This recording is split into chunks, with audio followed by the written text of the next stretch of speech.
¿Qué es una buena práctica? Una buena práctica es siempre adecuada, es pertinente, surge de una necesidad muy concreta. Una buena práctica es innovadora, es valiosa, aporta valor a eso que habitualmente se debe hacer. Se puede medir objetivablemente, cualitativa o cuantitativamente. Es replicable y una buena práctica, para que lo sea, debe ser susceptible de mejora. Buenas tardes, bienvenidos a este segundo encuentro de profesionales para profesionales. Soy Eduardo Seyer y es un honor para mí, como enfermero delegado en el Ilustre Colegio Oficial de Enfermería de Madrid y como fundador y presidente de honor de la Asociación Madrileña de Enfermería Gerontológica, darles a ustedes la bienvenida en este segundo encuentro internacional de la iniciativa Las Buenas Prácticas. Nuevamente, hoy nos reencontramos para en esta ocasión hablar sobre el empoderamiento del cuidador, profesional sanitario y profesional no sanitario. Desde el 2021 hemos iniciado propiciar y promover el encuentro internacional de profesionales para profesionales con el ánimo de dar a conocer las buenas prácticas de vanguardia que están siendo utilizados por los profesionales sanitarios en la aplicación de la calidad asistencial centrada en la persona. Con estos encuentros buscamos continuar difundiendo y dinamizando las experiencias que pueden ser replicables y aplicables en los diferentes ámbitos y servicios de las instituciones. Esperamos que en este segundo encuentro de profesionales para profesionales cumpla con todas vuestras expectativas y sea un soporte al compromiso a la mejora de calidad asistencial.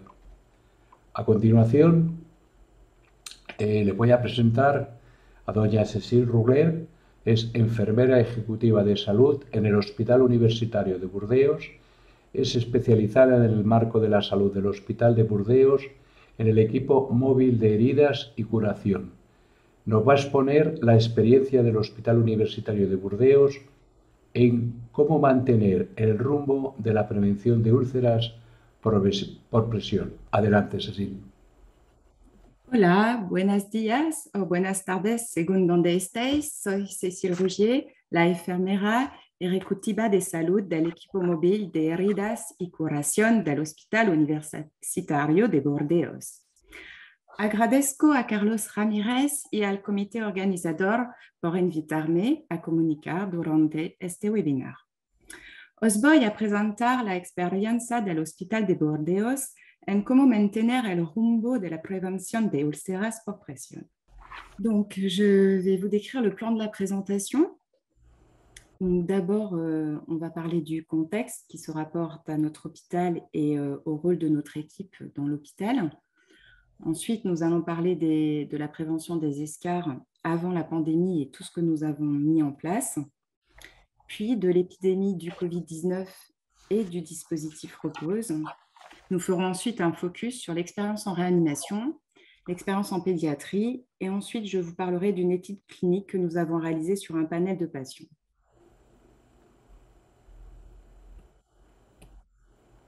Donc le contexte. Le CHU de Bordeaux, il est dispersé sur 3 sites sur l'agglomération urbaine de Bordeaux. Chaque site regroupe un hôpital principal et des structures complémentaires, telles que par exemple la maternité, la pédiatrie, un centre de gériatrie. Cet ensemble, il contient 2654 lits d'hospitalisation et 399 places d'hôpitaux de jour. Il y a environ 130 services qui regroupent toutes les spécialités et 10 000 professionnels de santé qui travaillent au sein de notre établissement. Donc, vous vous en doutez, ces multisites, ça crée une complexité. Finalement, on se dit, mais comment mettre en place des stratégies? Comment on priorise les besoins et les actions? Comment on fait circuler l'information? Comment on développe la formation? Comment finalement on va organiser et manager la prévention des escarres dans un CHU qui regroupe autant de services et de spécialités? Pour nous, c'est un véritable enjeu. Donc, j'encadre une équipe mobile qui est composée de 3 infirmières temps plein qui sont expertes et qui se déplacent sur demande pour des consultations au lit du patient pour aider les professionnels à la prise en soin des plaies complexes. Et on s'aperçoit que 46% de nos consultations sont liées aux plaies d'escar. C'est pourquoi nous avons aussi une mission d'accompagnement des services de soins sur la prévention des escars. Donc, nous réalisons des enquêtes de prévalence. Alors, on voit les résultats de 2019. Avant la pandémie, on avait 10% de prévalence d'escar. Et puis là, en 2022, 12,5%, elle a augmenté. Donc, c'est lié au profil des patients qui a un petit peu changé et puis aussi au contexte des professionnels au sein de l'hôpital en ce moment. Donc, on a aussi des requêtes sur la complétude de remplissage de l'échelle de Braden, qui est notre échelle d'évaluation du risque incrémentée dans le dossier patient. Et on s'aperçoit que ce taux de complétude est quand même relativement bas. Alors, il augmente d'année en année pour atteindre 28% en 2022, mais c'est bien sûr insuffisant de se dire qu'il n'y a que 28% des patients pour qui les soignants font l'échelle de Braden à l'entrée. Donc finalement, la prévention des escars, pour nous, c'est un enjeu majeur. Alors, qu'est-ce qu'on a mis en place? C'est de ça un petit peu que je vais vous parler. Avant la pandémie de Covid-19, on se rendait compte que le risque d'escar, le repérage du risque d'escar, il est insuffisant. Que les plans de soins qui sont intégrés dans le dossier patient sont peu utilisés et que les actions de prévention du risque d'escar sont tardives. Donc, qu'est-ce qu'on a fait? On a mis en place des formations au premier temps. Alors, on a des ateliers de compétences, des groupes d'analyse de pratique avec des dossiers patients, on discute autour de ces dossiers. On fait des formations de pôle. On a mis en place des petits guidelines. Alors, vous les voyez en photo ici. Donc, il y a un guide de prévention, guide de bon usage du matériel de prévention, un guide de bon usage du matelas à air, une petite Braden Pocket que les soignants peuvent glisser dans la poche pour les aider à faire l'échelle de Braden et à bien la comprendre. On a mis aussi en place des algorithmes pour aider au choix du bon matelas. Et on a mis en place des protocoles dans le dossier informatisé directement reliés à l'échelle de Braden pour permettre de bien cibler les actions de prévention, en lien par exemple avec la nutrition ou avec le positionnement. Et tout ça pour aider les soignants à choisir la bonne action pour le bon patient. Et puis aussi, on a tout un tas de dispositifs de prévention, comme vous, je suppose, des coussins de positionnement, des cales. On a aussi la possibilité de louer des matelas à air et on a mis en place pour ça un groupe de référents qui va valider les demandes pour une meilleure harmonisation des pratiques. On collabore bien sûr aussi avec nos services économiques et puis on teste les dispositifs. Donc, c'est un petit peu, en gros, la stratégie qu'on a mis en place pour essayer d'aider les professionnels à prévenir les escars. Et puis, en mars 2019, on est tous surpris par l'épidémie de Covid-19.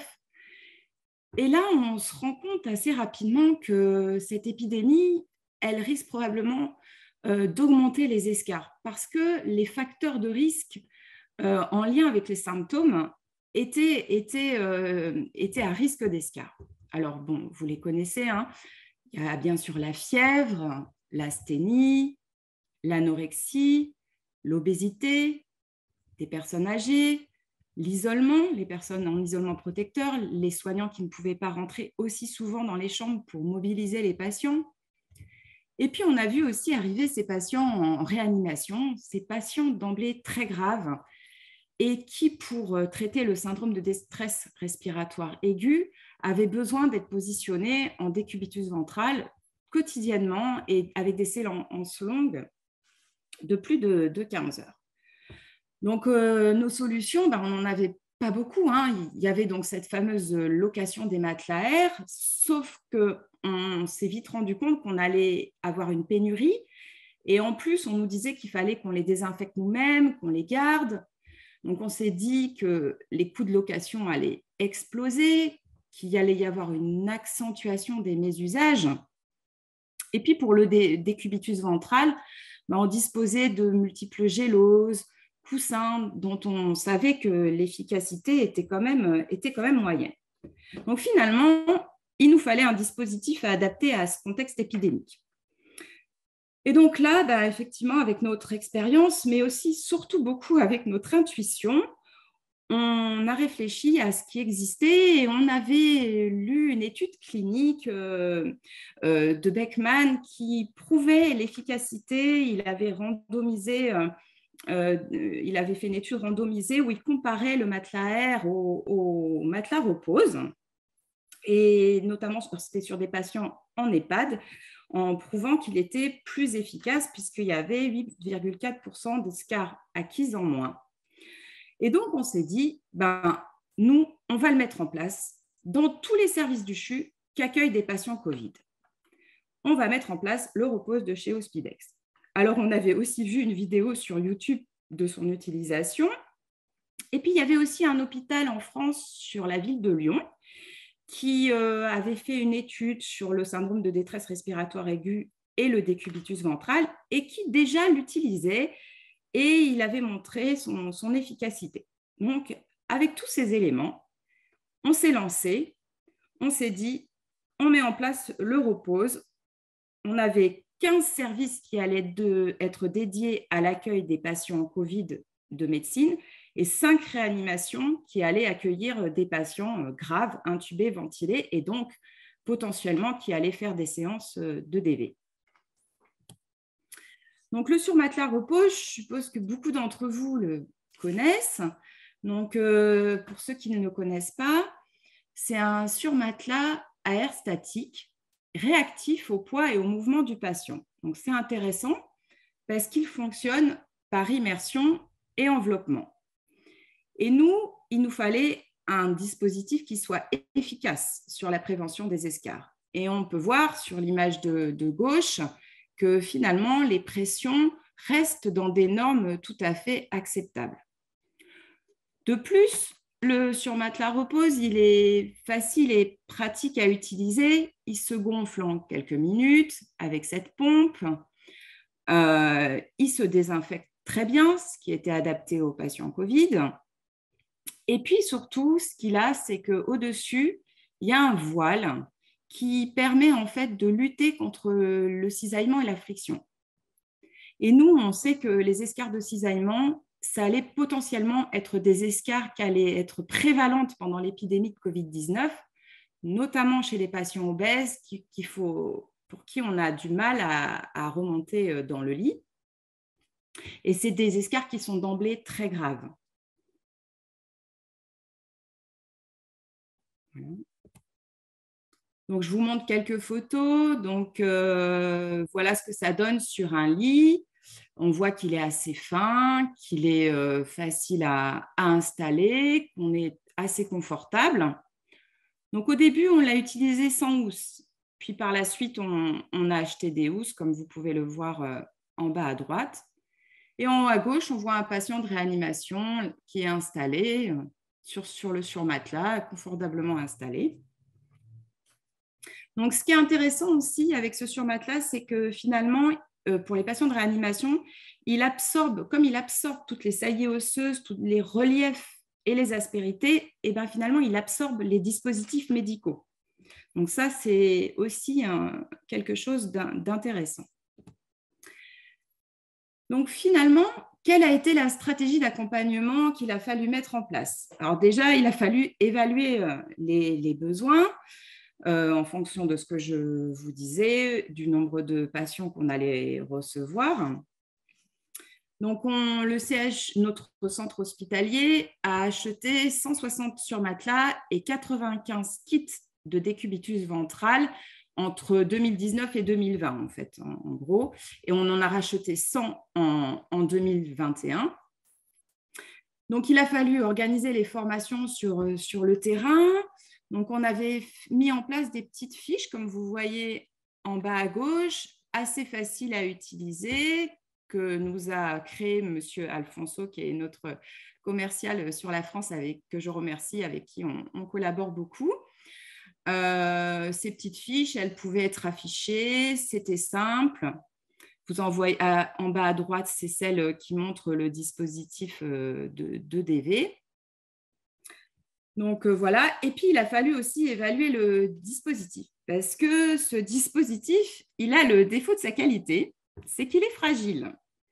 Donc sans la housse, on a eu quand même de la casse, je dirais, des surmatelas qui ont été percés, des soignants qui ont pensé que c'était à usage unique, qui l'ont jeté. Bon, ça, c'est bien sûr les aléas de la mise en place d'un nouveau dispositif. Et puis après, il a fallu faire évoluer les commandes en fonction de la demande, de l'évolution de l'épidémie, des différentes vagues, et donc essayer aussi d'homogénéiser les pratiques d'utilisation. Alors, je vais vous parler maintenant de l'expérience en réanimation. Donc, on sait que la réanimation, bien sûr, a de multiples facteurs de risque d'escarre, beaucoup plus que dans un service de soins classique. D'abord, l'intubation, ventilation, sédation rend le patient immobile, il ne peut pas se mobiliser. Le décubitus ventral, qui a été le traitement clé du syndrome de détresse respiratoire aiguë pendant le Covid, entraîne beaucoup de complications, notamment des escarres de la face. On a vu des escarres du thorax, des escarres du genou, plus tous les escarres liés au dispositif, des sondes d'intubation, des canules d'ECMO-thérapie, des cathéters. Et notamment, il y a une étude Proceva qui avait montré que l'incidence des escarres était doublée en cas de décubitus ventral. Et puis, en réanimation, on a les traitements qui sont aussi pourvoyeurs d'escarres, donc les vasopresseurs, par exemple, les curares, les corticoïdes. Et puis, ces patients, ils sont instables, donc les mobilisations sont parfois moins fréquentes. Et toujours pareil, avec l'épidémie, l'isolement ne pouvait pas autant s'occuper d'eux à proximité. Donc, qu'est-ce qu'on fait ce que je vous ai expliqué, en 2019, on met en place le kit Prône DV dans toutes les réanimations. Donc, il a fallu organiser des formations. Certaines équipes ont organisé des ateliers pratiques pour montrer à leurs collègues comment faire. Il y a eu les fiches d'utilisation, des réalisations de protocoles. Un service a fait un protocole pour le DV avec le repose, qu'il a partagé dans les autres réanimations. Donc, c'était intéressant aussi. Et ce même service a d'ailleurs réalisé une étude et présenté ses résultats au congrès de la Société française d'anesthésie et réanimation. Et dans cette étude, elle montre qu'en fait, il y avait 28% d'escarres acquises pour les patients en DV avant 2019, donc avant l'épidémie. Et pendant l'épidémie, alors que les patients étaient plus graves, grâce au repose, il y avait moins 5% d'escarres de décubitus ventral acquises. Donc, on voit qu'il a une efficacité plus. Donc, en fait, on l'a mis en place systématiquement. Cécile, oui. Cécile, una pregunta que hacen de que continúes es que ¿a cuánta presión se infla el sobrecolchón de reposo para conseguir que esa presión no produzca la lesión? Oui, alors le repose, il est gonflé à 12 mm de mercure. J'ai répondu à la question. 12 milímetros de mercurio. Eso es. Vale. Pues contestada la pregunta, perdona, Cécile. Donc voilà, donc on l'a mis en place systématiquement pour tous les patients intubés ventilés. On a mis en place le surmatelas systématiquement pour tous les patients intubés ventilés, le kit DV pour tous les patients qui faisaient du décubitus ventral. Et alors aussi en association, ce qu'on a fait, c'est qu'on a mis au niveau du sacrum un pansement hydrocellulaire 5 couches à tous les patients Covid, parce qu'on avait étudié aussi une recherche, on avait vu, pardon, une recherche de Santa Maria, de Nick Santa Maria, qui est à Melbourne, un médecin, qui avait démontré que l'utilisation d'un hydrocellulaire 5 couches diminuait les escarres acquises, notamment dans les soins critiques. Donc, vous voyez le dessin de ce dispositif sur la droite. Donc là, ben, c'est des photos donc, de patients installés sur le kit DV. Alors, on voit que c'est assez simple. On peut utiliser ce qui s'appelle la méthode Sushi, c'est-à-dire qu'on installe le repose avant de retourner le patient, on l'enveloppe dans le drap et on le retourne, ce qui fait que ça mobilise un peu moins de personnel que s'il faut mettre des cales dans tous les sens. Voilà. Et puis, à droite, vous avez un petit exemple de ce que les soignants de réanimation ont mis en place comme protocole. Alors, l'expérience sur le pôle de pédiatrie. Donc, après l'épidémie de Covid-19... Es decir, perdona, en posición prono, ¿cuánto tiempo los habéis solido tener durante el tiempo que lo habéis tenido en prono? ¿Cuánto tiempo han estado? Nos patients, ils restaient plus de 15 heures en décubitus ventral tous les jours. Donc, c'était très, très long. Et associé, parfois, il y avait aussi de l'ECMO-thérapie pour pouvoir améliorer, c'est une ventilation extracorporelle, une oxygénation du sang extracorporel pour ce qui était souvent associé. Donc, c'était des patients qui étaient extrêmement graves, extrêmement lourds, qui sont restés même parfois intubés, ventilés, sédatés pendant plusieurs semaines. Et donc, c'est vrai que le repose nous a permis de sauver la peau de ces patients. C'est bon? Donc, sur le pôle pédiatrie, donc, après la première vague de... Il y a une question, c'est ça? Non. Après la première vague d'épidémie sur la fin 2019, début 2020, fort de notre expérience avec le repose, on décide de remplacer donc l'utilisation des matelas air en réanimation pédiatrique par le surmatelas repose. Donc, il y avait différentes tailles adaptées aux enfants. Donc, pour les bébés en table chauffante, c'est le babytherm. Pour les tout petits prématurés en couveuse, le babynest. Je vais vous montrer des photos après. Et on a mis aussi pour les enfants qui étaient intubés, ventilés, alités dans un grand lit, le surmatelas classique. Donc, ceci pour plusieurs raisons. Il est plus adapté au poids des enfants que le matelas air. Il est moins à risque de chute, car il est plus fin. Et il est aussi beaucoup plus confortable pour les enfants techniqués et instables de réanimation. Et aussi, on avait trouvé qu'il était assez accueillant pour les bébés anxieux. Donc là, on voit. Donc là, vous avez à gauche le babytherm sur une table chauffante. Complètement à droite, c'est le babynest pour les couveuses. Donc, je ne vous montre pas la photo de l'enfant. Et là, on voit qu'ils ont installé le babytherm dans un lit barreau parce que c'est pour une petite fille de 9 mois. Et elle est très, très confortablement installée dessus. Et ils lui font même faire... parce que cette petite a des séances de décubitus ventral, malheureusement pour elle. Et donc, ils lui font faire directement sur le surmatelas.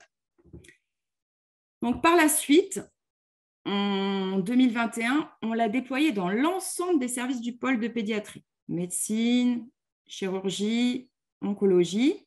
Et on l'a donc intégré dans un algorithme de choix du matelas qu'on avait déjà mis en place, qu'on a modifié.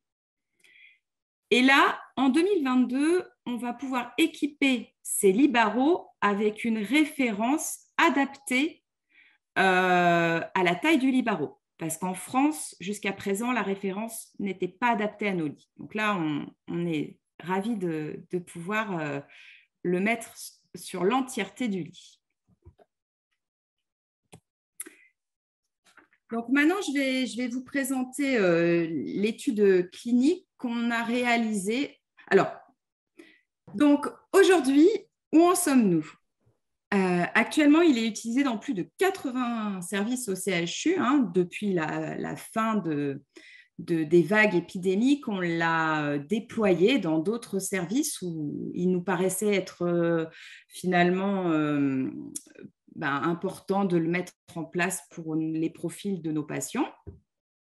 Donc, on l'a mis en chirurgie, on l'a mis en soins palliatifs, on l'a mis en unité de soins longue durée, c'est de la gériatrie.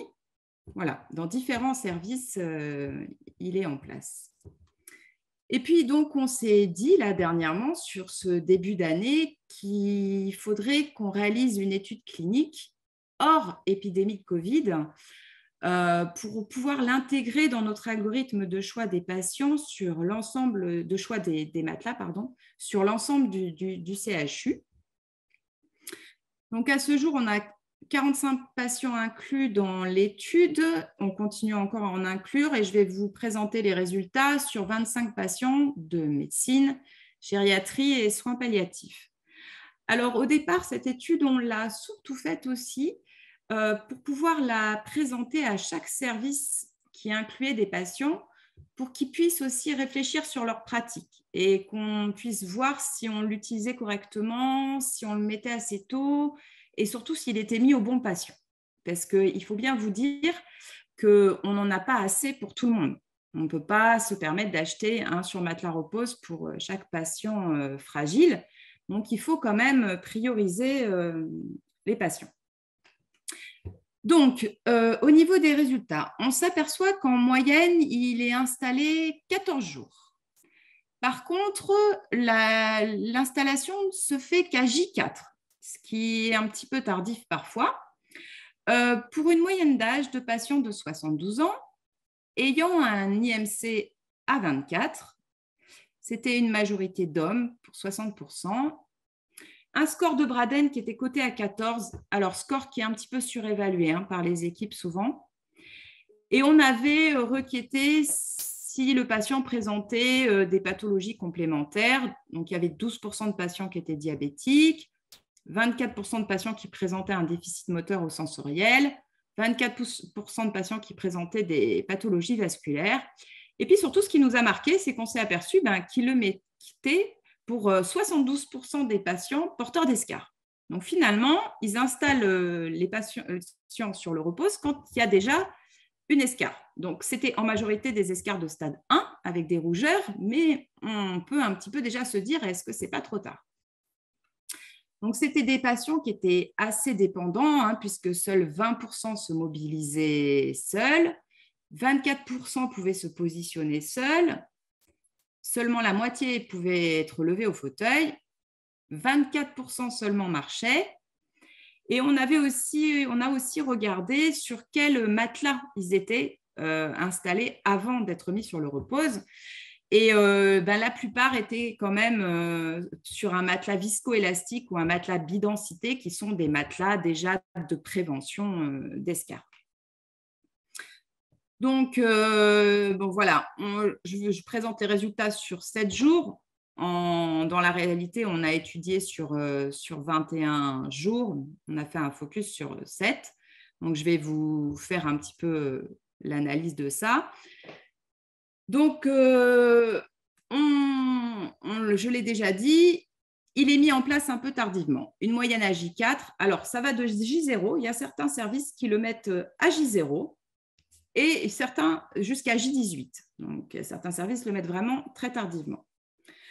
Alors, on s'aperçoit quand même, et ça c'est intéressant, qu'entre le jour de l'installation du repose et le J4, il y a déjà 24% des escarres qui ont disparu. Alors, c'était en majorité des stades 1, des rougeurs. Donc, on s'aperçoit qu'il y a une efficacité plus sur la rougeur et l'escarre de stade 1. Entre J2 et J7, il y avait à nouveau 10% des escarres qui avaient disparu. Alors, c'est pareil, c'était aussi des stades 1. Beaucoup les rougeurs, notamment au niveau des talons. Il y a eu finalement que 4% d'escarres acquises sur le repos. C'était un patient, un talon stade 1. Donc là, on ne sait pas ce qui s'est passé, parce qu'on s'est quand même rendu compte qu'il était très efficace sur l'escar de talon qui faisait disparaître le stade 1 de talon. Et AJ7, attendez, je ne vois pas tout mon écran, oui. AJ7, en fait, ce qui persiste, c'est les escars sacrés de stade 2, et notamment stade 2, 3. Donc, on se rend compte que pour le traitement de l'escar, là, il y a un petit peu ses limites, hein. Il ne fait pas plus de dégâts. Par contre, bien sûr, il a une efficacité là qui se réduit. Mais on le sait bien, hein, sur une escar, on met tout sauf le patient. Donc, forcément, ce n'est pas le matelas qui va faire non plus des miracles. Voilà, donc c'est un petit peu une analyse synthétique. Donc, en conclusion, donc, on se rend compte que finalement, pour les patients installés à J0 sur le repose et couplés avec les actions de prévention, il n'y a pas eu d'escar acquis. D'ailleurs, les services qui le mettent à J0, les patients n'ont pas d'escar acquis sur le repose. On se rend compte aussi qu'il est une solution aux besoins particuliers, comme lors de l'épidémie de Covid, comme pour la pédiatrie. Pour les soins palliatifs aussi, il est bien sûr très intéressant parce qu'il est très confortable. Pour les unités de soins longue durée aussi, de gériatrie, puisqu'on a beaucoup de personnes confuses et on peut les positionner sur ce surmatelas sans risque de chute. Et puis, il est une bonne solution pour la mise en décubitus ventral. Alors voilà, avec tout ça, comment on garde le cap de la prévention dans un établissement comme le nôtre? Eh bien, il faut vraiment évaluer le risque d'escar, anticiper. C'est vraiment le mot d'ordre qu'on essaie de faire passer aux soignants. Le matériel, c'est une aide, mais ça ne fait pas tout. Il faut vraiment inciter les soignants à une prévention précoce, à mettre des actions en place, évaluer le risque, être préventif. Et puis, bien sûr, il faut les accompagner et les former au quotidien dans les services de soins.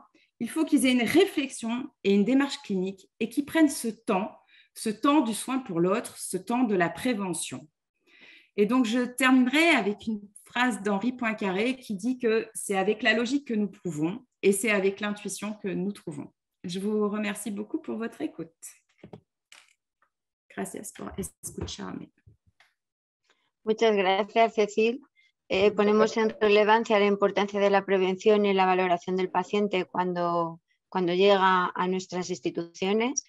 Y te quería yo hacer una pregunta de cuando estáis haciendo la prevención con los colchones, el repos, ¿utilizáis además los cambios posturales? Est-ce qu'on les fait? Oui, bien sûr, on les fait et on peut les faire sur le repose. Il faut toujours associer les recommandations de prévention d'escar, changement de position tous les 3-4 heures, décharge des points d'appui, décharge des talons, décharge du sacrum, et puis bien sûr, inspection de la peau, corriger aussi la dénutrition s'il y en a une. Les actions de prévention restent les mêmes. Aucun matelas ne fait à la place du soignant ce qu'il faut faire. C'est juste une aide, un soutien. Muchísimas gracias. Todo eso, junto con una buena nutrición, acompaña ya a los buenos cuidados. Pues nada, muchísimas gracias por tu presentación. ¿Qué es una buena práctica? Una buena práctica es siempre adecuada, es pertinente, surge de una necesidad muy concreta. Una buena práctica es innovadora, es valiosa, aporta valor a eso que actualmente se debe hacer. Se puede medir objetivablemente, cualitativa o cuantitativamente. Es replicable y una buena práctica, para que lo sea, debe ser susceptible de mejora.